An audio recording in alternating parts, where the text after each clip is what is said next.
Os principais nomes do cenário político passam por aqui. Café com Política. O senador Eduardo Girão é o nosso convidado de hoje para a conversa aqui no Café com Política. Ele que está encerrando o seu primeiro ano no Partido Novo, depois de ter sido eleito pelo Podemos e se transferiu para a legenda ainda no início desse ano de 2023. Senador, muito obrigado por estar aqui conosco na FM O Tempo. Seja muito bem-vindo. Olha, Guilherme, a gratidão é toda minha. Thalita, eu estou aqui feliz em estar em Belo Horizonte. Minas Gerais é uma terra que eu amo de paixão. E participando com vocês aqui do Café com Política, que é um programa que repercute muito, inclusive em Brasília. Já tivemos aqui boas notícias de que tem gente importante no Congresso Nacional que está prestando atenção nas nossas cores verde, preto e branco aqui da FM O Tempo. Senador, queria começar a nossa conversa tratando, evidentemente, desse último respiro de votações que estamos tendo no Congresso Nacional. A Câmara tem aí alguns projetos importantes para aprovar, mas já tivemos, acho que, o grosso daqueles projetos necessários ou considerados, não sei se é exatamente de maior consenso, mas talvez de maior necessidade para a economia brasileira, para a manutenção ou para a melhoria das condições de empregabilidade do cidadão brasileiro. Qual é o saldo que o senhor tira desse ano de 2023 nas votações que passaram pelo Senado? Porque a relação com a Câmara no começo do ano havia um quê de turbulência entre os presidentes para entender como seriam as tramitações e até com impactos esperados para a aprovação de reformas como a reforma tributária. Teve muito a se perder na reforma tributária ou está saindo de um bom tamanho na avaliação do senhor? Olha, eu acho que o saldo, né, o conjunto da obra foi muito positivo para o Brasil. O Senado, e não é novidade para ninguém, estava no chão. O Senado estava desmoralizado no começo do ano. A gente vinha de uma sequência de vilipêndios ali do Supremo Tribunal Federal e o Senado resolveu se levantar, né, como uma instituição na véspera do seu bicentenário. E, por exemplo, eu acho que a grande votação que nós tivemos, que foi tensa, porque tinha ministro do Supremo ligando na hora para os senadores, foi a questão da PEC número 8, que limita exatamente as decisões monocráticas da Corte do Brasil mais alta. Então, ali foi uma votação que, se a gente perde, foram por 3 votos, o Senado ali podia entregar a chave mesmo, porque não tinha mais condições. Fizemos essa votação, o presidente Rodrigo Pacheco se comprometeu na reunião de líderes da semana passada, eu faço parte, porque eu sou líder do Novo, e a colocar mandato para ministros do Supremo para debater o fim da reeleição, que é um sonho antigo, que está bem maduro já, o próprio brasileiro entendeu que favorece o populismo, você já entra no mandato com a reeleição, pensando em o que fazer para continuar no poder. Então, o fim da reeleição e outra coisa que é uma inovação que o presidente do Senado colocou como prioridade para o ano que vem. A questão do calendário único para eleições no Brasil, ou seja, sincronizado. Governador, presidente, prefeito, vereador, porque esse negócio de 2 em 2 anos ter eleição não é só o custo, não. É a insegurança que dá.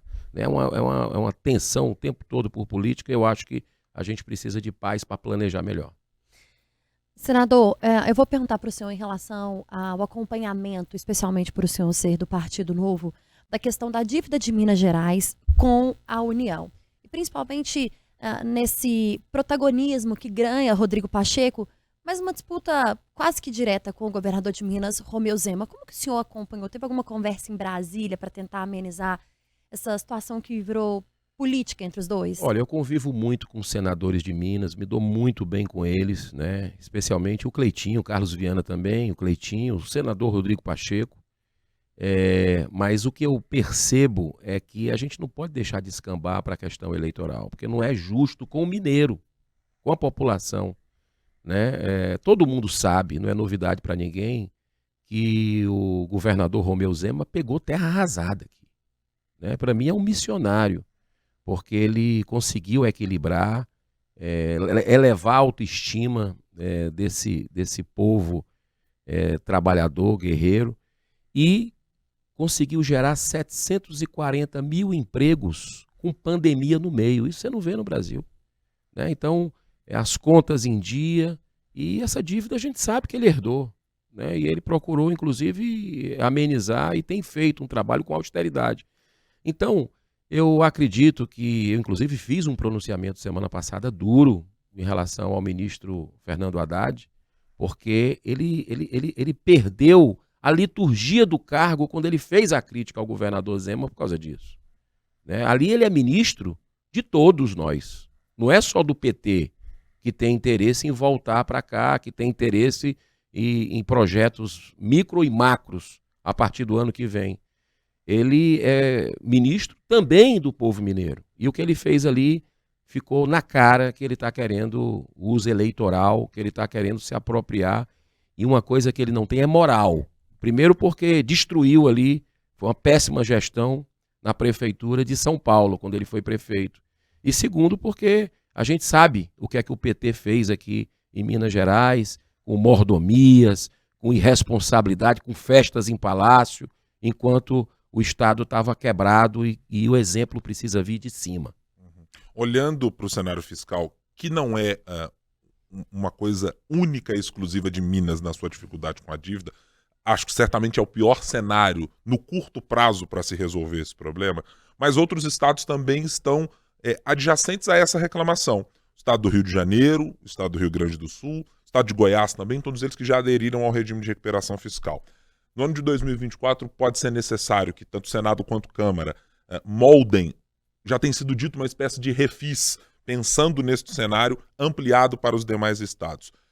Há algum consenso de que isso precisará acontecer em 2024 e há espaço político e fiscal, inclusive, senador, para que isso aconteça na representação dos estados junto ao governo federal para cobrar isso? Olha, ali o Senado é uma casa que o debate é sempre muito sereno, né? Tem lá ex-governadores, né? Muitos ex-governadores, e eu acredito que esse debate ele vai acontecer.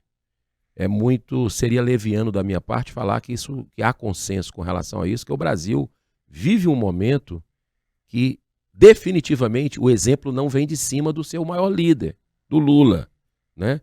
Então, só para você ter uma ideia, já foram gastos aí 176 milhões com viagens internacionais, com esbanjamentos, com algo que é surreal você pagar 69 mil reais numa diária de hotel para dormir uma noite. Não estou nem falando aqui da troca de imóveis que tem acontecido lá no Palácio do Planalto, que mostra que essa turma não é o governo do social como eles diziam ser. Na verdade, houve um estelionato no Brasil, né? O pai dos pobres ninguém sabe onde é que está, porque foi B de bola aí de índio, de gastos gerais, com avião de FAB para cima e para baixo, ministros do governo Lula levando de carona ministros do STF. Aliás, me preocupa muito esse alinhamento político e ideológico entre o governo, o executivo, o poder executivo e o poder judiciário no Brasil, né? E a gente precisa, nesse momento, de muita serenidade. Ou nós aprendemos pelo amor, ou nós aprendemos pela dor. O brasileiro está sofrendo, e eu converso. Eu sou um parlamentar que vou nas praças, nos mercados, nas feiras, converso com quem é de direita, de esquerda, de centro, quem é contra governo e a favor de governo, e eu vejo que as pessoas estão muito arrependidas, principalmente quem votou no governo Lula, já percebeu que o espírito de vingança, o espírito de revanche é o que está tomando conta. E semana passada foi uma ressaca moral de todo o brasileiro de bem ver o ministro Flávio Dino sendo sabatinado e aprovado, né, no Senado Federal, com direito à ligação de ministro do Supremo, de novo, interferência, e com liberação de 10 bilhões de reais na semana da votação. Então, o brasileiro, ele está gostando de política. Essa é a minha esperança, porque eu vejo cada vez mais a consciência despertando, né, as pessoas voltando às ruas. O brasileiro está voltando às ruas para se manifestar, e as grandes mudanças que nós tivemos nesse país foi através de mobilização popular, e eu acho que isso vai crescer muito a partir do ano que vem. Senador, o judiciário hoje faz mais política do que justiça? E se sim, na opinião do senhor, em que momento isso se transformou? Olha, o tribunal político, né, assim, e isso causa uma ojeriza, né, em quem é republicano, em quem gostaria de ver o equilíbrio e a harmonia de verdade entre os poderes. Existe um poder que esmaga os demais. E eu não vou longe, não vou nem voltar à decisão de Lava Jato, o próprio Lula, que não era nem para ter concorrido à eleição, um país sério isso não ocorreria. Mas eu tenho muitas divergências com o ex-presidente da República, com, né, a forma principalmente do Bolsonaro, eu tenho. Sempre deixei claro minha independência. Mas o TSE agiu como um partido político. A gente tem que analisar a situação fria. Vou dar alguns exemplos para você e esse partido político me pareceu privilegiar explicitamente um lado, que foi o Lula. É como se o sistema quisesse cuspir fora o Bolsonaro e se juntou. Então, por exemplo, é inadmissível a candidatura do ex-presidente não poder relacionar Lula ao aborto, por exemplo. O PT sempre foi o partido com vários projetos que sempre quis legalizar o aborto. E o Lula tinha posição com relação a isso. Tanto é que quando assumiu, quando ganhou, o que aconteceu? O governo tira o Brasil, logo uma das primeiras medidas do Consenso de Genebra, que é a reunião de países pró-vida. Uma portaria do Ministério da Saúde pró-vida é revogada. Então mostra realmente que tem uma relação com a legalização do aborto. Mas não se podia dizer isso durante as eleições. Que é outro? Ditadura do Maduro e do Daniel Ortega, Venezuela e Nicarágua. Você não podia relacionar com o Lula, com um vínculo, amizade. E existiu isso. Todo mundo sabe que o Brasil mandou dinheiro para lá naquela época. E o que é que o Lula fez assim que ganhou?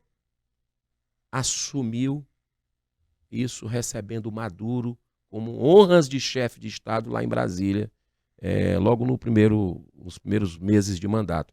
Ou seja, o Foro de São Paulo foi sediado em Brasília, com apoio do governo.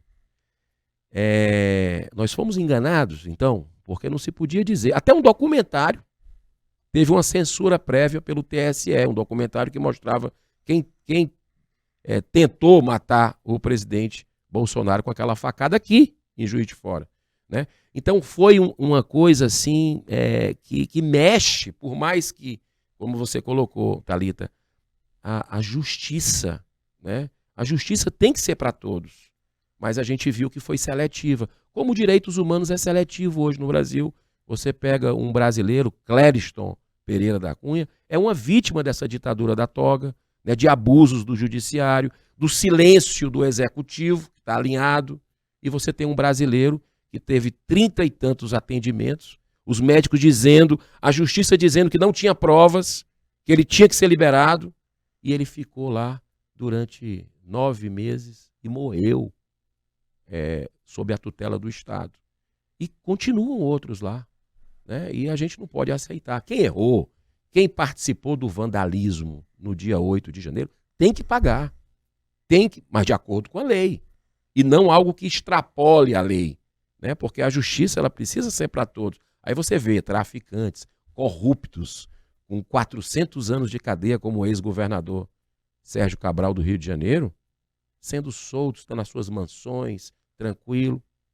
Aí você diz, o que é que nós estamos fazendo com os valores e princípios do povo brasileiro? Eles estão invertidos, mas nós precisamos continuar acreditando na ética e trabalhando, porque esse país merece muito mais. Eu vou agora tratar com o senhor de uma questão partidária, porque acho que ela tem uma relevância muito emblemática para o Partido Novo, em especial estando em Minas Gerais.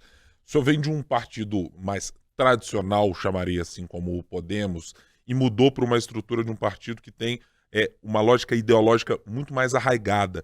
Tem um plano, desde a sua existência inicial, de o que pretende fazer, como pretende fazer.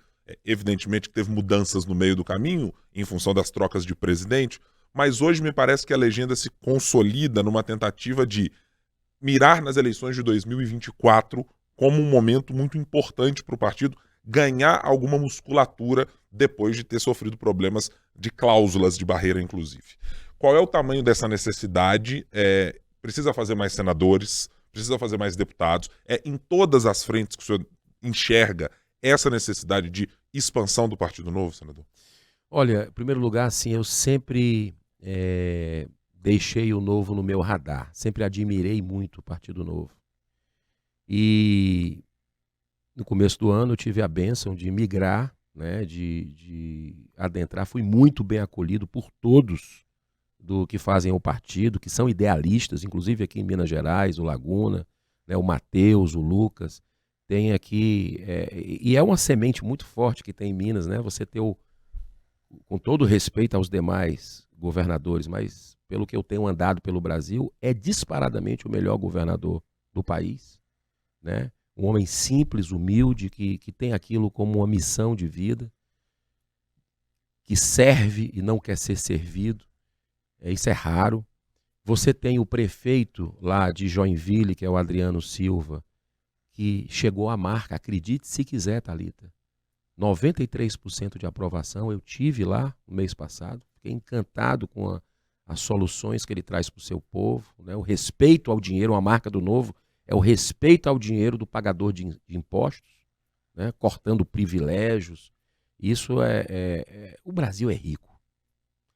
Olha, eu tenho consciência disso, cada vez mais. O Brasil, ele é riquíssimo. O que falta é gestão. E o Novo tem um time preparado para isso, né? Então, eu digo que o Novo vai ser a grande novidade da eleição do ano que vem, né? Eu sinto isso. Lá em Fortaleza também me lancei pré-candidato à prefeitura. Você tirando Brasília, que é a capital federal, é a terceira cidade do Brasil, é Fortaleza, né? E cheia de problemas, abandonada e tudo, mas nós vamos cumprir nosso papel. E eu digo uma coisa para você, podemos ter novidades aí com novos senadores em breve, né, reforçando o nosso time. Olha a honra que eu tenho de ter sido o primeiro mandatário dentro do Senado do Novo, né, do Norte e Nordeste também, né, não se tinha alguém com mandato do Norte e Nordeste. E eu estou muito feliz porque o Novo ele tem a coerência entre o pensar, o falar e o agir. O Novo vai ter uma bancada mineira com um senador no próximo ano? Olha, seria um sonho, né? Seria um sonho. Eu converso muito com o Cleitinho, né? Um amigo. Foi um grande presente que os mineiros deram para Minas e para o Brasil, né? Querido, fala a linguagem do povo, tem coerência, né? E é uma pessoa com a alma muito transparente e que eu acho que seria uma grande aquisição. Mas a gente está conversando, né? Tem outros nomes também, e eu acho que o Novo está fazendo um trabalho fantástico na Câmara dos Deputados, reconhecido. Você vê que a melhor deputada federal do Brasil, segundo o ranking dos políticos, é a Adriana Ventura. O Marcel Van Hatten não precisa nem a gente falar dele, da coragem daquele cidadão brasileiro, né? E tem o Gilson Marques também, que é um grande exemplo para todos nós, uma inspiração, né, do liberalismo, enfim. Então o Brasil, essas ideias do Novo, eu acho que o terreno está bem fértil em todo o território nacional, né, e temos que agradecer a Minas, né, pela oportunidade do Zema, que foi esse grande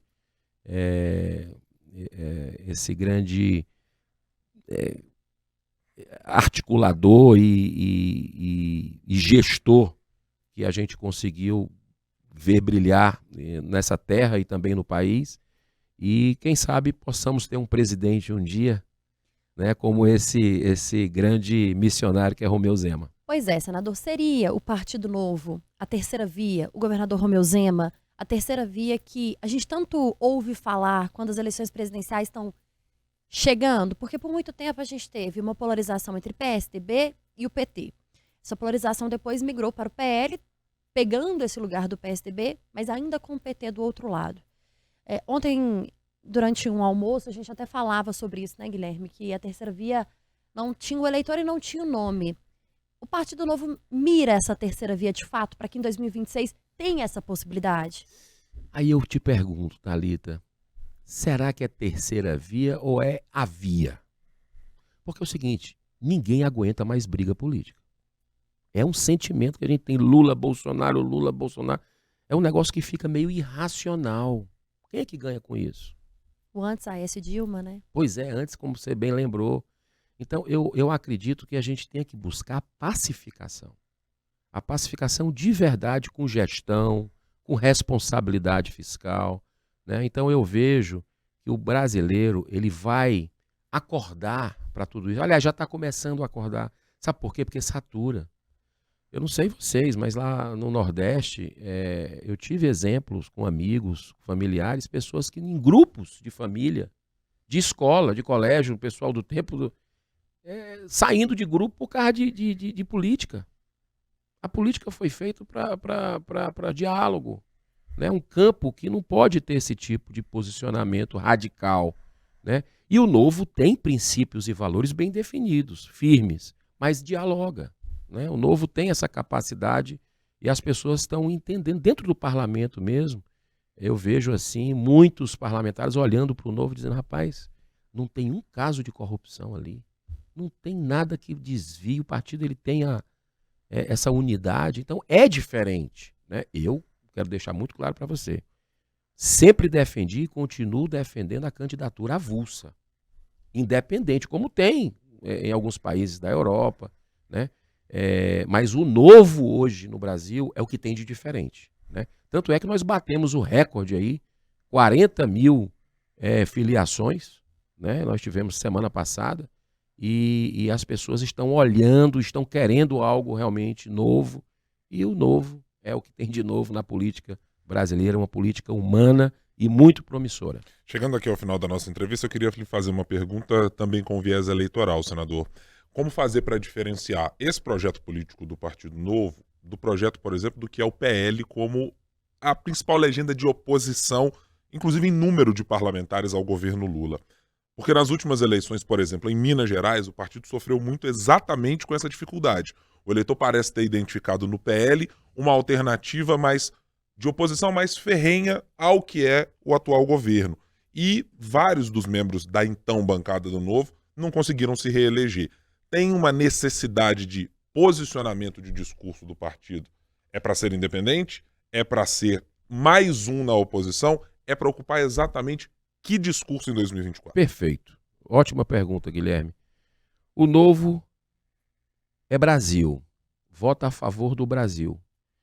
Se você pegar, com todo respeito aos demais partidos, especificamente o PL, que tem um papel importante na nação, mas você vai ver muita dissidência em votações no governo Lula. Você vai ver lá que 30%, às vezes até mais, votam em pautas que você diz, poxa, como é que pode isso ser oposição?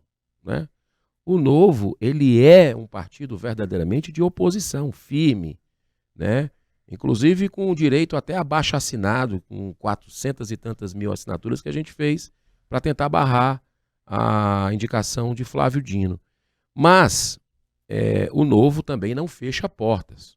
Algo que é bom para o Brasil, por exemplo, nós votamos os mais médicos, votamos a favor, construímos ali uma melhoria no texto, e eu tenho que dar os parabéns à nossa líder, Adriana Ventura, e eu participei daquela medida provisória com ela, e nós conseguimos ali construir, sob a liderança dela, melhorias no projeto, e nós votamos a favor do projeto, né? Então, a gente não pode ser do contra por ser contra. A gente tem que pensar na população, pensar nas consequências que isso tem para o país. Então, o Novo, ele nesse aspecto, ele tem muita maturidade, apesar de ser um partido que está desde 2010, mais ou menos, né? Mas ele consegue ter aí essa sabedoria para discernir e para votar sem confusão ideológica, né? Sem ódio, sem traições. Você vê que o Novo está fora dessa confusão aí que está acontecendo no Brasil, que não sei quem votou contra, que não sei quem votou, que votou secreto. Nós defendemos o voto aberto, né? Em todas as deliberações. Eu sempre mostrei meu voto, né? Sempre deixei muito claro. Fui o primeiro a declarar o voto contra o Flávio Dino, né? E eu acho que a gente tem que caminhar para transparência. Eu acho que se tem uma palavra que você defina o Partido Novo, é a questão da transparência. Então ele ocupa um espaço numa política de meias verdades que hoje vive o Brasil, uma posição muito alinhada com a verdade. Senador Eduardo Girão, agora no Partido Novo e de passagem por Belo Horizonte, muito obrigado por estar conosco aqui na FM O Tempo. Volte em outras oportunidades. Fale conosco quando estiver aqui ou quando estiver a Brasília também, quando o microfone verdinho aparecer por lá, senador. Com muita honra, estou sempre à disposição. Parabéns pelo trabalho de vocês, Thalita, Guilherme, toda a diretoria, principalmente quem assiste esse programa Café com Política, de altíssima repercussão, porque o tempo chega bem lá, e não é de hoje. Ele tem chegado bem em Brasília e tem realmente tido uma posição muito coerente, independente para a imprensa brasileira. Parabéns, Deus abençoe vocês. Obrigada, senador. Volto sempre, viu? E Guilherme, você não estava aqui no bastidor quando a gente estava conversando, não, mas o senador disse que quando aposentar vai vir morar em Pedro Leopoldo. Eu região vou mesmo. metropolitana. Vai ter tranquilidade, mas eu acho que é bem difícil largar as boas praias de Fortaleza, porque afinal de contas é um estado que tem tanta coisa bela para fazer. Mas bom, é possível que o senador viva na ponte aérea, né? Dá pra É fazer as duas isso, coisas. senador, obrigada, Agora, por que Pedro viu? Leopoldo? Só para explicar. Hum. Porque eu tenho o título de cidadão de Pedro Isso. Leopoldo, porque tive a bênção de fazer 2 filmes sobre Chico Xavier, que para mim é uma referência, né? Esse mineiro do século e que é o pacifista, humanista. E no momento de sombra que a gente vive hoje no Brasil, essa luz da sabedoria do Chico é muito inspiradora para mim no dia a dia. Então, muita gratidão ao povo mineiro, que eu me identifico demais. O cearense adora os mineiros e a recíproca é verdadeira, eu sei disso. Para todo o Nordeste, Norte do Brasil, certamente os mineiros adoram mesmo. Senador, mais uma vez, muito obrigado. Volte sempre. Muito obrigado a você também que nos acompanhou aqui no Café com Política. Claro, você pode nos acompanhar no nosso portal, tempo.com.br, e para nos ver e nos ouvir no youtube.com/o tempo. Até mais.